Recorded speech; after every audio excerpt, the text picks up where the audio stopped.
প্রসঙ্গত উল্লেখ্য, মুর্শিদাবাদ থানার পুলিশ গত 11ই মে মুর্শিদাবাদ জংশন স্টেশন সংলগ্ন এক হোটেলে মধুচক্রের আসরে হানা দিয়ে হোটেল মালিক ও ম্যানেজার সহ দুজন খদ্দেরকে গ্রেপ্তার করে।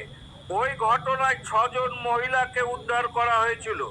এর কয়েকদিন বাদে আবারও মুর্শিদাবাদ থানার পুলিশ হোটেল স্ট্যান্ডার্ডে হানা দিয়ে হোটেল ম্যানেজার সহ 7 জনকে গ্রেপ্তার করে এবং 7 জন মহিলাকে ওই হোটেল থেকে উদ্ধার করা হয়।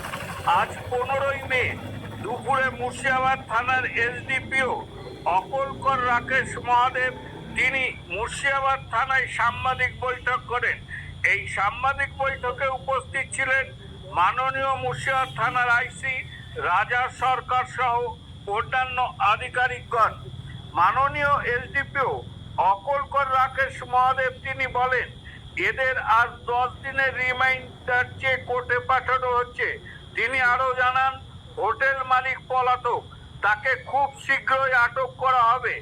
এ বিষয়ে নাম প্রকাশে অনিচ্ছুক এক ব্যক্তি তিনি বলেন, এই লালবাগ শহরে প্রভাবশালী লোকদের মদতে শহর জুড়ে শুরু হয়েছে মধুচক্রের আসর।